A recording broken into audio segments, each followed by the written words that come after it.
আসসালামু আলাইকুম সুপ্রিয় শিক্ষার্থী, আশা করি তোমরা সকলে অনেক ভালো আছো। দেখো, আমরা গত যে পর্ব সেখানে আমরা 4 নম্বর যে অধ্যায় ছিল সেটা কিন্তু শেষ করছি। 66 নম্বর পৃষ্ঠা। আজকে আমরা 5 নম্বর অধ্যায়ে চলে আসলাম, সেটা হচ্ছে কি গাণিতিক বাক্য।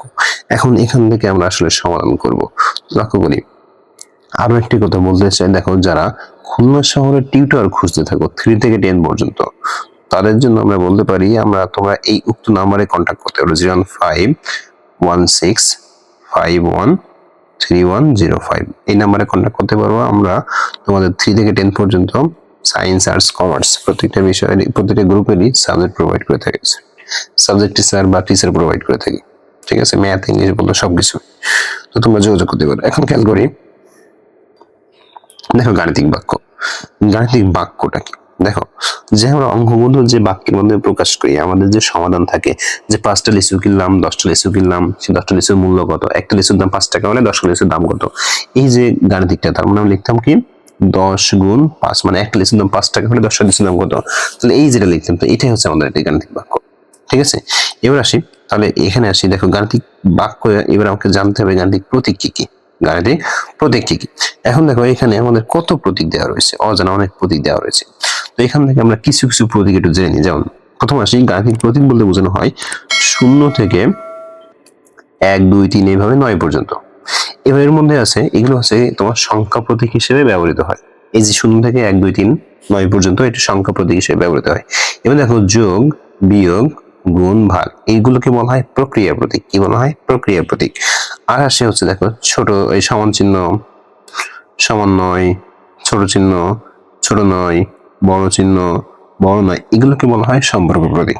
ঠিক আছে, ওকে। এবার আমরা এখানে বলা হয়েছে যে সংখ্যা প্রতীক, যেটা মাত্র বললাম। এখানে বলা হয়েছে প্রক্রিয়ার প্রতীক, যেটাও মাত্র বললাম। সর্বশেষ বলা হয়েছে সম্পর্ক প্রতীক, সেটা আমরা মাত্র বললাম। আর এখানে আছে ব্র্যাকেট। কি আছে? ব্র্যাকেট। ব্র্যাকেট হচ্ছে ফার্স্ট ব্র্যাকেট, সেকেন্ড ব্র্যাকেট এবং থার্ড ব্র্যাকেট, 3টা ব্র্যাকেট রয়েছে, এটা দেওয়া রয়েছে। আর হচ্ছে আকৃতির কথা বলা হয়েছে। আকৃতি এখানে বর্গ, বৃত্ত, বিভিন্ন আকারে তোমরা বলতে পারো। কি বলেছে? অজানা প্রতীক, যেটাকে আমরা বলে থাকি। ঠিক আছে, আচ্ছা, এবার আসি। তাহলে এখানে মূলত সম্পর্ক প্রতীকগুলোর নামের ব্যাপারে খেয়াল রাখতে হবে। কোনটাকে কি বলে সেটা আমরা অবশ্যই জানতে হবে। ঠিক আছে, এটাকে ফার্স্ট ব্র্যাকেট অথবা প্রথম বন্ধনী, এটাকে সেকেন্ড ব্র্যাকেট দ্বিতীয় বন্ধনী, থার্ড ব্র্যাকেট মানে তৃতীয় বন্ধনী, এইভাবে খেয়াল করি। রাতুলের কাছে 42 টাকা আছে। সে নিজের জন্য 12 টাকা রেখে অবশ্যই টাকা থাকে সেটা 6 জনের মধ্যে ভাগ করে দিল। তাহলে দেখো, যে টাকা ছিল সেখান থেকে 12 টাকা সে নিজেদের রেখে দিয়েছে, তার মানে 12 সেখান থেকে বিয়োগ দিয়েছে, পরে যে টাকা থাকবে সেটা হচ্ছে 6 জনের মধ্যে ভাগ করে দিয়েছে। এটাই হচ্ছে গাণিতিক বাক্য। ঠিক আছে, ওকে। এবার আমরা এখানে খেয়াল করি। দেখো, আমাকে বলা হয়েছে গাণিতিক প্রতীক ব্যবহার করে সংখ্যা রাশিগুলো প্রকাশ করি খুব সহজে। তাহলে এখানে খেয়াল করি, প্রথমটা আসি, মনে হচ্ছে 49 ভাগ 7। 49 মানে কত? 4, 9, ভাগ মানে ভাগ চিহ্ন, আর 7 এই যে লিখে দিলাম। ঠিক আছে, এবার দেখো, মনে হচ্ছে 9 গুণ 9, 9 গুণ 9। তাহলে প্রথম 9 গুণ 9 ব্যবহার করলাম। তারপর কি বলছে? যে যোগ 29। তাহলে এই যে যোগ 29। এখন খেয়াল করি, প্রথম যেহেতু আমরা এটা গুণ করছি, এটাকে আমরা ফার্স্ট ব্র্যাকেটের মধ্যে বসিয়ে দিলাম। এবার আসে এখানে, দেখো বলা হয়েছে 35 থেকে 5 বিয়োগ। তাহলে এই যে 35, এখান থেকে আমি 5 বিয়োগ করলাম। আচ্ছা, বিয়োগ করে বিয়োগ ফলকে, যেটা এটা বিয়োগ করে যা হবে তাকে 6 দিয়ে ভাগ করতে হবে। তাহলে এই যে ভাগ চিহ্ন দিলাম 6, বিয়োগ ফলকে কি করলাম? 6 দ্বারা ভাগ করে দিলাম। এবার আসি এখানে, দেখো 25কে 5 দ্বারা ভাগ করতে হবে। 25কে আমি এই যে 5 দ্বারা ভাগ করলাম। ভাগ করে আমাকে 55 থেকে বিয়োগ করতে হবে। আগে ভালো বুঝি, তাহলে 25কে আমাকে 5 দ্বারা ভাগ করতে হবে, আর 55 থেকে আমাকে বিয়োগ করতে হবে। তাহলে এটা ভাগ করার পর আমাকে কোন থেকে বিয়োগ করতে? 55। তার মানে এক্স্যাক্টলি আসবে কত? এই যে 55 বিয়োগ 25 এই ভাগ 5, এই দুইটা আমরা জাস্ট কি করব? ফার্স্ট ব্র্যাকেটে দিয়ে দিব। এবার এখানে দেখো, বলা আছে 55কে 12 দিয়ে গুণ করে 5 দিয়ে ভাগ করতে হবে। তাহলে প্রথম আগে এই যে 55, এটাকে কত দ্বারা গুণ করব? 12 দিয়ে। আচ্ছা, গুণ করার পরে আমরা কি করব? এটাকে 5 দিয়ে ভাগ করব। তাহলে এই যে ভাগ চিহ্ন 5। জাস্ট এই প্রথম দুইটা আমরা কি করব, ব্র্যাকেটে বসাই দিব। ঠিক আছে, তাহলে কত সহজভাবে আমরা একটু কিন্তু করে ফেললাম। এবার আসে এখানে মনে হচ্ছে খালি করে আমাকে সমান এবং সমান নয় চিহ্ন আমাকে বসাতে হবে। তাহলে খেয়াল করে প্রথমটা দেখো, এবার সে গুণ করলে কত হয় 20, তাহলে 20 আর 20 মিলে গেল মানে সমান চিহ্ন। এবার আসে এখানে 3 14 গুণ করলে কত হয় 42। এবার আসে এখানে 39 আর 2 যদি গুণ যোগ করি কত হয় 41, তার মানে এখানে কোন চিহ্ন হবে, বড় চিহ্ন। এবার খেয়াল করে এখানে দেখো, এখানে ভাগ করতে হবে, তো 36 আর 12 ভাগ করলে হয় কত 3, আর এখানে কত হচ্ছে 4, তার মানে এখানে ছোট চিহ্ন হবে। এবার এটা ভাগ করতে হবে, 3 17 51, 3 18 54, 3 19 কত, 3 19 হচ্ছে আমাদের 57, তার মানে এখানে কত পেলাম আমরা 19 পেলাম। আর এখানে যদি বিয়োগ করি কত পাচ্ছি আমরা 21 পাচ্ছি, তার মানে কি ছোট। ঠিক আছে, আমরা কিন্তু করে ফেললাম। আচ্ছা এবার আসি, আমাকে ছোট নয় বড় নয় চিহ্ন ব্যবহার করতে হবে। কি ব্যবহার করতে হবে, ছোট নয় বড় নয়, মনে রাখবা। এক্ষেত্রে আমরা একটা জিনিস এক্সাম্পল হিসেবে খেয়াল করি, আমাদের প্রথমটা যদি ছোট হতো তাহলে আমরা কি ব্যবহার করতাম, ছোট নয়। এবার কথা হচ্ছে প্রথমটা যদি বড় হয় তাহলে আমরা কি লিখবো, ছোট নয়। ঠিক একইভাবে আমাদের প্রথমটা যদি বড় হতো তাহলে কি ব্যবহার করতাম, বড় নয়, বড় চিহ্ন।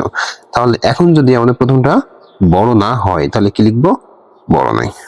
ঠিক আছে, আচ্ছা তাহলে খেয়াল করি, এখানে কত 65 আর এখানে কত 56 আর 7, আমাকে যোগ করতে হবে কত হবে 62। এবার খেয়াল করে এখানে আছে কত 65 আর 62, হিসাব অনুযায়ী আমাদের বড় চিহ্ন ব্যবহার করতে হয় না, হ্যাঁ, কিন্তু আমাকে ব্যবহার করতে হবে ছোট নয় আর বড় নয়, তার মানে বলতে পারি এটা হচ্ছে ছোট নয়।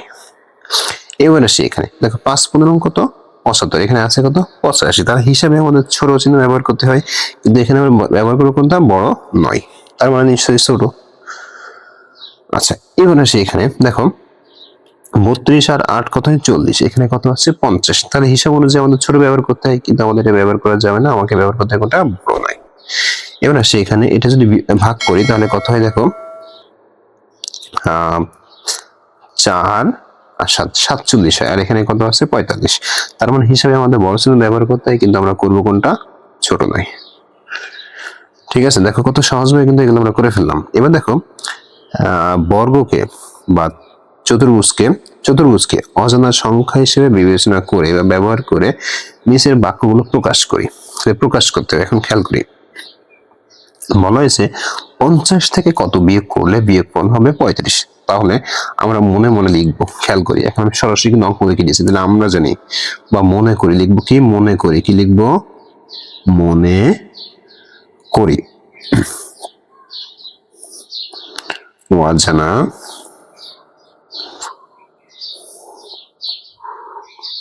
সংখ্যাটি, তাহলে অজানা সংখ্যাটি আমাকে কি ধরতে হবে, তাহলে অজানা সংখ্যাটি আমাকে চতুর্ভুজ ধরতে হবে। কি ধরতে হবে, চতুর্ভুজ ধরলাম। আচ্ছা এবার আমাকে কি করতে বলা হয়েছে, খেয়াল করি 50 থেকে কত বিয়োগ করলে, তাহলে সে 50 থেকে এই চতুর্ভুজটা আমি বিয়োগ করবো, বিয়োগ করলে কত হবে 35, তাহলে লিখবো সরাসরি প্রশ্ন মতে, কি লিখবো, প্রশ্ন মতে। আচ্ছা তাহলে আমাকে বলা আছে 50 থেকে কত বিয়োগ করলে, 50 থেকে এই যে চতুর্ভুজটা আমাকে বিয়োগ করতে হবে, বিয়োগ করলে কত পাবো, সমান সমান 35 পেয়ে গেছি। ঠিক আছে, আচ্ছা এবার আমরা কি করতে বলা আছে এটা উপরে খেয়াল করি, তাহলে চতুর্ভুজকে অজানা হিসেবে ব্যবহার করে নিচের বাক্যগুলো প্রকাশ করতে বলা হয়েছে। কি করতে বলা হয়েছে, প্রকাশ করতে, সমাধান করতে কিন্তু বলা হয়নি, জাস্ট প্রকাশ করতে বলা হয়েছে। তাহলে আমরা 1 নম্বর কিন্তু করে ফেললাম, এই যে। ঠিক আছে, ওকে, ঠিক একইভাবে এবার আমরা 2 নম্বরটা করবো। আচ্ছা তাহলে এখন দেখো বলা হয়েছে 8 কে কত দ্বারা গুণ করলে গুণফল হবে 48, তাহলে 8 কে গুণ করতে হবে কত দ্বারা, সেটা আমাকে লিখতে হবে। তাহলে এটাও ধরে দিলাম, মনে করি অজানা সংখ্যাটি সমান সমান চতুর্ভুজ। ঠিক আছে, মনে করি অজানা সংখ্যাটি সমান সমান কত, চতুর্ভুজ। তাহলে 8 কে গুণ করতে, 8 গুণ এই যে চতুর্ভুজ, আচ্ছা গুণ করলে কত হবে 48 হবে, কত 48 দিয়ে বসাই দিলাম, কত সহজ হবে। এরপরে আসি এখানে দেখো একটি সংখ্যার সাথে 12 যোগ করলে যোগফল হবে কত 180, তাহলে এটাও আমরা লিখে নিই, মনে করি অজানা সংখ্যাটি খালিঘর বা চতুর্ভুজ। তাহলে একটি সংখ্যার সাথে সেই একটি সংখ্যা আমরা বসালাম, বসানোর পরে এসে যোগ করবো কত 12, যোগ করলে কত হবে 180 হবে, তাহলে 180 যোগফল। ঠিক আছে, সমান সমান কত 180, এটা কিন্তু সমান সমান 180, 180। এবার আসে সর্বশেষ, বলা হয়েছে একটি সংখ্যাকে 15 দ্বারা গুণ করলে গুণফল হবে কত 270, তাহলে এখানেও ঠিক একইভাবে আমাকে লিখতে হবে যে মনে করি অজানা সংখ্যাটি চতুর্ভুজ বা খালি ঘর। এবার বলছে একটি সংখ্যাকে 15 দ্বারা গুণ করে, তাহলে এই সেই একটি সংখ্যা, এটাকে আমরা 15 দ্বারা, দুঃখিত, এটাকে আমরা 15 দ্বারা গুণ করবো। 15 দ্বারা যদি গুণ করি, গুণফল কত? 270 হবে। এই যে 270, কত সহজভাবে কিন্তু আমরা এটা করে ফেললাম। ঠিক আছে, ওকে। এবার আসি এই পাশের পৃষ্ঠায়, দেখো লক্ষ্য করি সবাই, দেখো এখানে আমাকে কি বলা হয়েছে, সংখ্যা রাশি দুটি আলাদাভাবে হিসাব করে যথাযথ সম্পর্ক প্রতীক ব্যবহার করি।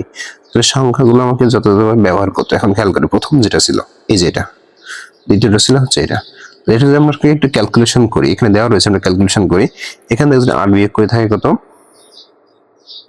40 ভাগ কত? 4, তার মানে এক্স্যাক্টলি কত পেলাম? 10 পেলাম। এবার ঠিক একইভাবে আমরা এখানে কাজটা করি। এখানে আগে আমাকে ভাগের কাজ করতে হবে, কারণ আমি বলে দিই, কারণ হচ্ছে যদি ব্র্যাকেট থাকে, ফার্স্ট ব্র্যাকেট, সেকেন্ড ব্র্যাকেট বা থার্ড ব্র্যাকেট, তো এই ব্র্যাকেটের কাজগুলো আগে করতে হয়, তাহলে ফার্স্ট ব্র্যাকেটের কাজ আগে করতে হয়। তার মানে এখানে যদি আমরা ভাগ করি কত হয়? 2 হয়। কত হয়? 2। আর যদি বিয়োগ করি কত হয়? 46। তাহলে দেখো কোথায় পেলাম 10, কোথায় পেলাম 46। এটাকে যদি আমরা দেখাতে যাই, তার মানে কি আমাদের এইভাবে দেখাতে হবে। ঠিক আছে, তার মানে আমরা বলতে পারি এখানে চিহ্নটা হবে কত? ছোট চিহ্ন। এবার আসে এখানে লক্ষ্য করি, আমাকে খালি ঘর পূরণ করতে হবে। গাণিতিক বাক্য বর্ণনা লিখি, মানে এই যে খালি ঘরে আমাকে জাস্ট গাণিতিক বাক্য দেওয়া রয়েছে, আমাকে বর্ণনা লিখতে হবে। আর একটা আমাকে করে দেওয়া হয়েছে, কি বলা হয়েছে? 6 ও 2 এর যোগফল কত? 8 এর সমান। তাহলে এখানে আমরা লিখতে পারি যে 3 9, মানে লিখবো যে 9 অপেক্ষা 3 ছোট বা 3 অপেক্ষা 9 বড়। লিখো 3 অপেক্ষা 9 বড়। আবার তুমি আরেকটা কাজ করতে, সরি বড় না, এখানে ছোট লিখতে হবে, কারণ আমাদের ছোট চিহ্ন ব্যবহার করা হয়েছে। তো একটু খেয়াল করে ছোট চিহ্ন লিখি, 9 অপেক্ষা 3 এর ছোট। ঠিক আছে, এটা কিন্তু আমি জাস্ট একটা গল্প লিখেছিলাম, তোমরা অন্য গল্প লিখতে পারো, কোনো সমস্যা নেই। এবার দেখো ভালো হয়েছে, 10 ভাগ 5 তারপরে সমান 9 3। তাহলে এখানে কি লিখতে পারি? আমি লিখবো যে রহিমের কাছে লিচু ছিল 10, সে 5 জনকে ভাগ করে দিব। তার মানে 10টি লিচু 5 জনকে ভাগ করে দিলে 3 এর সমান 9। ঠিক আছে, তো চলো গল্পটা আমি তোমাদেরকে একবারে দেখাই দিই। দেখো এটার যে গল্প আমরা কি লিখেছি, যে এখানে 10 ভাগ 5, তাই দেখো দিয়েছি যে 10 কে 5 দ্বারা ভাগ করলে 3 এর সমান হবে না। এবার আসি এখানে, এটা কিন্তু অনেক বড়। দেখো প্রথমে আসি, দেখো 28 যোগ 11, তাকে আমি 3 দিয়ে ভাগ করতেছি, এবং সেটা কি হয়েছে যে ছোট নাই, সরি বড় নাই, কত? 15। তাহলে আমাকে লিখতে হবে ঠিক এটার গল্পটা, এটার গল্প লিখে ফেলি চলো। তাহলে সুপ্রিয় শিক্ষার্থী একটু লক্ষ্য করি, দেখো এখানে আমাদের 28 যোগ 11, আমরা প্রথমে লিখছি যে 28 ও 11 এর যোগফলকে পরে যদি 3 দ্বারা ভাগ করি, ভাগ করো। আচ্ছা, করার পরে দেখো কি বলা হয়েছে? ভাগফল, তার মানে যে ভাগফলটা পাবো সেটা, এবং 15 থেকে বড় নয়। ভাগফল যেটা পাবো সেটা 15 থেকে বড় নয়। অর্থাৎ এক্স্যাক্টলি কেমন আসছে দেখো খেয়াল করি, এখানে হচ্ছে 39 কে যদি তুমি 3 দ্বারা ভাগ করো তাহলে কত হবে? 13। আর এটা অবশ্যই 15 থেকে বড় নয়, এটা জাস্ট তোমাকে দেখাতে বলা হয়েছে। ঠিক আছে, আচ্ছা এবার চলে আসে, দেখো আমরা 71 নম্বর পৃষ্ঠা। এখানে বলা হচ্ছে ডান পক্ষ বাম পক্ষ আলাদাভাবে আমরা হিসাব করে খালি ঘরে বসাতে হবে। তাহলে ডান পক্ষ বাম পক্ষ করে কিন্তু, তো চলো আমরা লিখি। মনে রাখবা এই যে খালি ঘরের আগের টুকুকে বলা হয় বাম পক্ষ, পরের টুকুকে বলা হয় কি? ডান পক্ষ। তাহলে প্রথম আমরা লিখবো যে এক দাগ দিয়ে লিখবো যে বাম পক্ষ, কি লিখবো? বাম পক্ষ। এখন দেখো বাম পক্ষ কত আছে? 7 যোগ 3 গুণ 6, 7 যোগ 3 গুণ 6। তাহলে আমাদের মনে রাখতে হবে যে আমাদের এই যোগ বিয়োগ থাকলে প্রথম হচ্ছে আমাদের গুণের কাজ, প্রথম হচ্ছে কার কাজ? গুণের কাজ, এটার কাজ। 7 যোগ 3 6 18, দুইটা যোগ করলে কত হয়? 25। এটা কিন্তু বাম পক্ষ পেলাম। এবার আমরা একইভাবে ডান পক্ষ নির্ণয় করব। কোন পক্ষ? ডান পক্ষ নির্ণয় করবো। ঠিক আছে, ডান পক্ষে আছে কত? দেখো ডান পক্ষে আছে হচ্ছে 7 যোগ 3, ওই একই সংখ্যা, জাস্ট একটু ব্র্যাকেট দেওয়া রয়েছে। তাহলে 7 যোগ 3 গুণ 6। খেয়াল করি এখানে জাস্ট কি করা হয়েছে, এটা ব্র্যাকেটে দেওয়া হয়েছে। তাহলে খেয়াল করি 7 যোগ করলে কত হবে? 10, আর এর সাথে তুমি 6 গুণ করো তাহলে কত হবে 60। এবার লিখবো অতএব, এবার লিখবো কি অতএব, তাহলে প্রথমে আসি, প্রথম লিখবো কত, কত পেয়েছি 25, 25, এরপর লিখবো কত 60, ঠিক আছে 25,60। তাহলে এখানে কি চিহ্ন ব্যবহার করব, ছোট চিহ্ন। এবার আমরা খেয়াল করি এই 25টা মূলত পেয়েছি বাম পক্ষ, মানে কত 7 যোগ 3 গুণ 6 থেকে, তাহলে 7 যোগ 3 গুণ 6 এটা প্রথম লিখবো, লেখার পরে তারপরে 7 যোগ 3 গুণ 6 পরে হচ্ছে এটা লিখবো, লেখার পরে এখানে ছোট চিহ্ন ব্যবহার করব। এখানে জাস্ট লিখবো কি, এখানে লিখবো যে যেহেতু, যেহেতু, আর এখানে লিখবো অতএব, অতএব, ঠিক আছে। দেখো এই যে আমরা কিন্তু করে ফেললাম। ঠিক একইভাবে আমাদের পরেরটাও করতে হবে, তো চলো পরেরটাও আমরা করে ফেলি।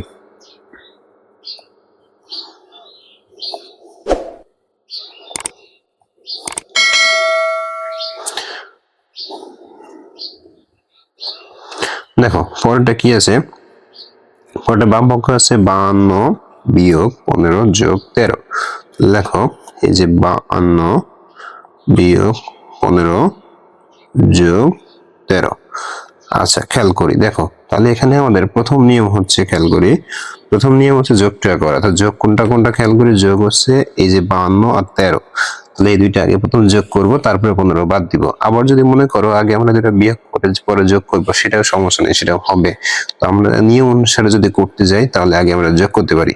তাহলে 52 আর 13 প্রথম যোগ করে, 52 আর 13 যদি যোগ করি আমাদের কত হবে 65 হবে, এই যে বিয়োগ 15, যদি বিয়োগ করি এক্সাক্টলি থাকে কত 50, ঠিক আছে।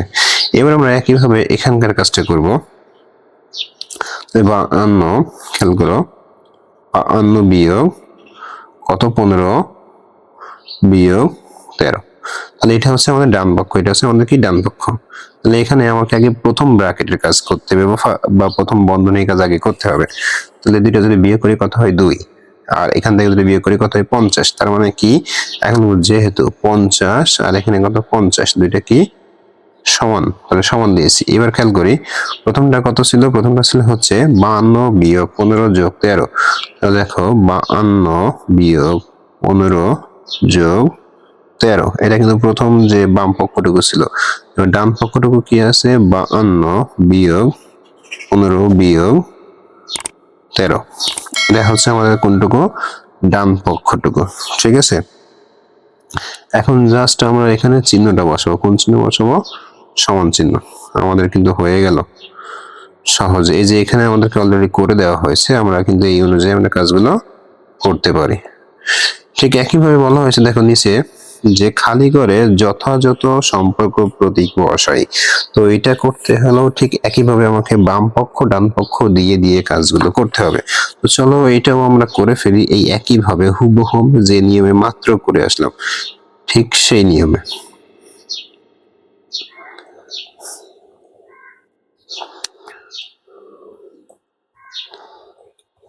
তাহলে এখন খেয়াল করি, এখানে প্রথম ছিল হচ্ছে কত, প্রথম বাম পক্ষ ছিল 142 বিয়োগ 65। তাহলে এই যে বাম পক্ষে আমরা লিখবো 142 বিয়োগ 65, তাহলে বিয়োগ করো, দেখো 12 থেকে যদি 5 বাদি 7 থেকে হাতে আমাদের 1, 6 একে 7, 14 থেকে 7 বাদলে 7 থেকে হাতে 1 মিলে গেল, বাম পাশে শূন্য বসে না। এবারে সেই পাশে, তাহলে এই পাশেটুকু কত ছিল, 57 যোগ 12 ছিল, তাহলে বসাও 57 যোগ 12, 5, 7 যোগ 12, এটা কিন্তু ডান পক্ষ, ঠিক আছে। আচ্ছা এবার যোগ করে দেখো, 7 আর 2 9, 5 আর 1 6, তাহলে কত কত পেলাম, একটা পেলাম 77, আর একটা পেলাম 6 9। তাহলে প্রথমে কোন চিহ্ন, বড় চিহ্ন। তাহলে প্রথমটুকু কত ছিল 142, 142 বিয়োগ 65, আর পরেরটুকু ছিল হচ্ছে 57 যোগ 12, 57 যোগ 12। এখন খেয়াল করি এখানে বক্সের মধ্যে আমাকে বসাতে হবে, কোন চিহ্ন বসাতে হবে, বড় চিহ্ন বসাতে হবে। তাহলে এই হচ্ছে আমাদের প্রথমটা, আমরা কিন্তু প্রথমটা করে ফেলেছি। এবার আমরা দ্বিতীয়টা করব। তো দ্বিতীয়টা ঠিক একইভাবে 63 ভাগ 7 গুণ 5, তাহলে 63 ভাগ 7 গুণ 5 আমরা এটা করে ফেলি। তাহলে দেখো এই যে 63, তারপরে ভাগ 7 গুণ 5 ভাগ 7 গুণ 5। আচ্ছা, এবার দেখো এখানে হচ্ছে আমাদের গুণ এবং ভাগ রয়েছে। কি রয়েছে? গুণ এবং ভাগ। আমাদের গুণ ভাগ থাকলে আগে আমাদের ভাগের কাজ। তাহলে আমরা এখন ভাগ যদি করি তাহলে 7 নং 63 হয় গুণ 5, তার মানে 5 নং কত হয়? 45। এবার আমরা ডান পক্ষটা খেয়াল করি, ডান পক্ষ কত আছে? 63 গুণ 5 ভাগ 7 আছে। তাহলে খেয়াল করি 63 গুণ 5 ভাগ 7 আছে। এখানে জিনিসটা তোমাকে বুঝতে হবে। দেখো, আমাকে নিয়ম অনুযায়ী ভাগের কাজ করতে হবে। কি কাজ করতে হবে? ভাগের কাজ। ভাগটা আছে কত? 5 ভাগ 7। দেখো, আমরা স্বাভাবিকভাবে এই সংখ্যাটাকে কিন্তু নিঃশেষে বিভাজ্য করতে পারি না। 5কে কিন্তু স্বাভাবিকভাবে আমরা ভাগ করে নিঃশেষে বিভাজ্য করতে পারি না। যার কারণে কিন্তু আমরা আগে এখন কি করবো? গুণের কাজ করবো। কিসের কাজ করবো? গুণের কাজ। তাহলে আগে আমরা 63 আর 5 গুণ করি। দেখো, 3 5 15 5, হাতে আমাদের 1, 5 30 আর 1 31, তার মানে 315 ভাগ কত? 7। তাহলে এখন তোমাকে এটা ভাগ করতে হবে। তাহলে 4 28, 3 5 15, 5 35, তার মানে এটাকে ভাগ করলে হবে কত? 45। কিভাবে? খেয়াল করো। দেখো, 4 কত হয়? 28, কত থাকে বিয়োগ করলে? 3 থাকে, এখানে থাকে 35, তার মানে 5 35। ঠিক আছে, তার মানে কত পেলাম? 45 পেলাম। ঠিক আছে, ওকে। তাহলে এখন খেয়াল করি, উপরটা পেয়েছি 45, নিচেরটাও কত পেয়েছি? 45 পেয়েছি। তাহলে আমাকে এখন লিখতে হবে যে যেহেতু 45 সমান সমান 45, এবার ঠিক একইভাবে আমাকে লিখতে হবে এখানে 6 3 গুণ 5 ভাগ 7, আর এখানে 6 3 ভাগ 7, 6 3 ভাগ 7 গুণ 5। ঠিক আছে, আচ্ছা, তাহলে এখানে এখন কোন চিহ্ন ব্যবহার করব? নিঃসন্দেহে সমান চিহ্ন ব্যবহার করব। তাহলে সুপ্রিয় শিক্ষার্থী, দেখো কত সহজভাবে কিন্তু আমরা এটা করে ফেললাম। এই দুইটা অঙ্ক কিন্তু সহজভাবে করে ফেললাম, একেবারে ইজি ভাবে কিন্তু করে ফেললাম। তাহলে আজকের পর্বটা আমরা এই পর্যন্ত রেখেছি, 71 নম্বর পৃষ্ঠা পর্যন্ত। সবাই মনোযোগ সহকারে আমাদের প্রত্যেকটা ক্লাস করবো, তাহলে দেখবা আলাদাভাবে তোমাদের কিছু করা লাগতেছে না। ঠিক আছে, সবাই ভালো থাকো, সুস্থ থাকো এবং আমাদের চ্যানেলের সঙ্গেই থাকো। ধন্যবাদ সবাইকে।